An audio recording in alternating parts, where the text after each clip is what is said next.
আজকে এই মজলিস থেকে, স্টেজ থেকে ঘোষণা আসতে হবে, মামুনুল হক, ফয়জুল করিম একসাথে দেখতে চাই, একসাথে দেখতে চাই। আমরা বিচ্ছিন্ন চাই না, আর বিচ্ছিন্ন চাই না, একসাথে লড়তে চাই, একসাথে মরতে চাই। বলেন বলেন, একসাথে লড়তে চাই, একসাথে মরতে চাই। আজকে ঘোষণা শুনতে চাই, আমরা শুনতে চাই ইনশাআল্লাহ, ইনশাআল্লাহ। আল্লাহর নবীর ইজ্জত রক্ষায় মাদ্রাসার ছাত্রদেরকে নিয়ে আমাদের মুরব্বীরা শাপলা চত্বরে গিয়েছিলেন। ফ্যাসিস্ট হাসিনা আমাদের বুকে গুলি করে ঝাঁঝরা করেছিল, তাদেরকে আমরা ক্ষমা করব না। আল্লাহর কসম খায়া বলি, তোমরা উলামায়ে দেওবন্দের ইতিহাস জানো না। উলামায়ে দেওবন্দের রক্ত যখন এই উপমহাদেশের জমিনে স্পর্শ করেছিল, ব্রিটিশ লাল কুত্তারা পালাতে বাধ্য হয়েছিল।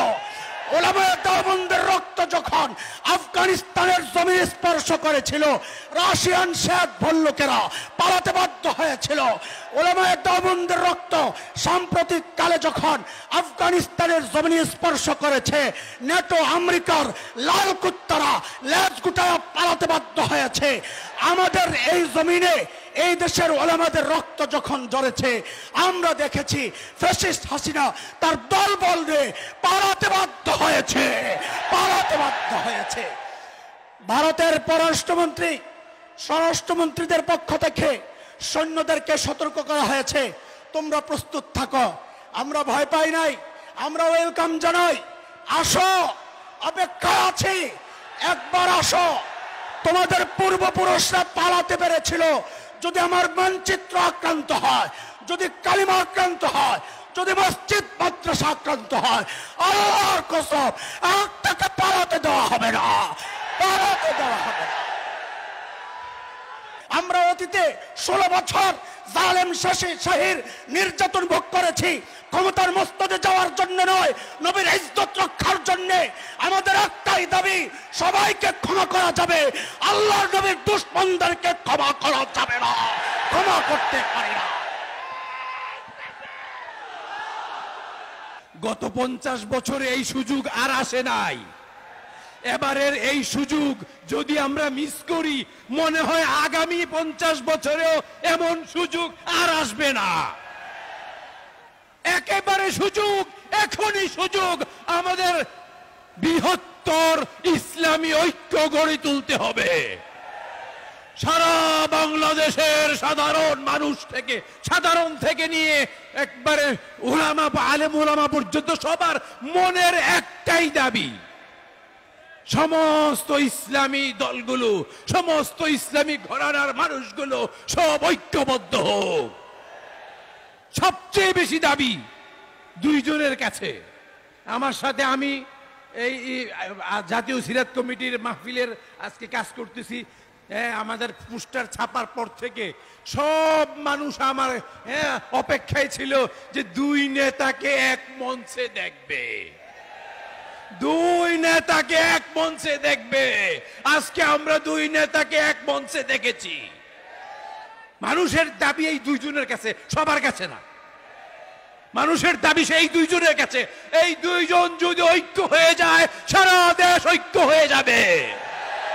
এবং আমরা মনে করি এরপরে হযরত ইউসুফ আলাইহিস সালাম জেল থেকে বের হয়ে এসেই মন্ত্রিত্ব পেয়েছিলেন।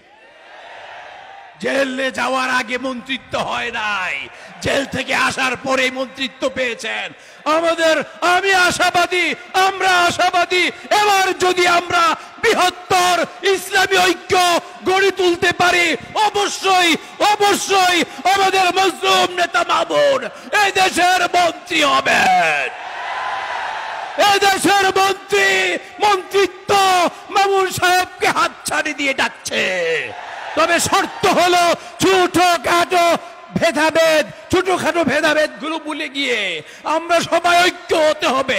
আর না হয় এবার যদি মিস করি তো হুজুরদের খবর আছে। আমি বলে গেলাম, হুজুরদের কপালে আরো খারাপই আছে, আরো কষ্ট আছে, আরো জেল আছে, আরো জুলুম আছে। আল্লাহ না করুন, আল্লাহ না করুন, যদি আমরা এবার ফেল করি, যদি সেই ফ্যাসিস্ট সরকার আরেকবার চেপে বসে, তো হুজুরদের কপালে খারাপই আছে। জন্য আমি সবার মানুষের, আমার কথা নয়, গণমানুষের দাবি, আমার কথা নয়, গণমানুষের দাবি, রিক্সাওয়ালার দাবি, সিএনজিওয়ালার দাবি, সাধারণ মুসলমানের দাবি, আমরা মামুন সাহেব এবং মুফতি ফাইজুল করিম সাহেব দুইজনকে একসাথে রাজনীতির কাজ করে যেতে চাই। মানুষ বিএনপির শাসনও দেখেছে, আওয়ামী লীগের শাসনও দেখেছে, জাতীয় পার্টির শাসনও দেখেছে। এবার মানুষ ইসলামের শাসন দেখতে চায়, এবার মানুষ কুরআনের শাসন দেখতে চায়, এবার মানুষ নবীওয়ালা দেশ রাষ্ট্র দেখতে চায়। আর এই সুযোগ যদি আমাদের বিশ্বাস, সাধারণ আমাদের না, সারা বাংলাদেশের সাধারণ মানুষের বিশ্বাস, এই দুইজন নেতা যদি এক হয়ে যায়, একসাথে কাজ করে, লাগে আরো অন্যদের সাথেও আমরা ঐক্য করব। ছোটখাটো মতভেদ ভুলে যেতে হবে, ছোটখাটো মতভেদ ভুলে যেতে হবে। প্রয়োজনে আমরা কেন, আমাদের বাহিরেও আরো কারোর সাথে আমরা ঐক্য করব। সেটা রাজনৈতিক ঐক্য থাকতে পারে, ইখতিলাফের সাথে ইত্তেফাকও হতে পারে। এর নজির আছে, দৃষ্টান্ত আছে, হাজারো দৃষ্টান্ত আছে ইখতিলাফ মাআল ইত্তেফাক। তো ইনশাআল্লাহ আমি মনে করি আলহামদুলিল্লাহ আজকে আমাদের জাতীয় সিরাত কমিটির আজকে মাহফিল কামিয়াব, এবং এই আজকের এই মঞ্চ থেকেই বৃহত্তর ঐক্যের সূচনা। আজকের এই মঞ্চ থেকেই বৃহত্তর ঐক্যের সূচনা হলো। আজকে আমাদের দুই প্রাণ প্রিয় নেতা দুইজন হাত উঠিয়ে, আমাদের সামনে হাত উঠিয়ে আমাদেরকে দেখিয়েছেন। সাথে ছিলেন আমাদের মাওলানা হাসান জামিল দামাত বারাকাতুহুম। এবং যদি আমরা বলবো আপনারা দুইজন যান আগান, ঐক্য করে একসাথে হন, আমরা আপনাদের সাথে আছি, থাকবো। জাতীয় সিরাত কমিটির সকল সদস্য আপনাদের সাথে আছে, থাকবে, থাকবো না আমরা। হাত উঠান। আল্লাহ আমাদের সকলকে তৌফিক দান করুক। আল্লাহ শুকরিয়া আদায় না করে পারছি না। আজকের আবহাওয়াটা, আরে খেয়াল করছেন আজকের আবহাওয়াটা? আল্লাহর রহমত। গত বছরও পুস্তকলায় আমাদের মাহফিল ছিল, জুরাইনে অঝোরে বৃষ্টি হয়েছে, পুস্তকলায় বৃষ্টি হয় নাই। আজকের কালকেও বৃষ্টি ছিল, যা হয়তো এখনো ঝিরিঝিরি বৃষ্টি পড়তেছে, কিন্তু আমাদের সমস্যা হয় এমন বৃষ্টি না। আল্লাহর রহমত, খাস রহমত।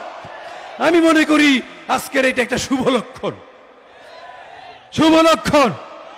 ইনশাআল্লাহ এখান থেকে আমাদের বৃহত্তর ঐক্যের সূচনা হয়ে গেল। আল্লাহ আমাদের সকলকে তৌফিক দান করুন।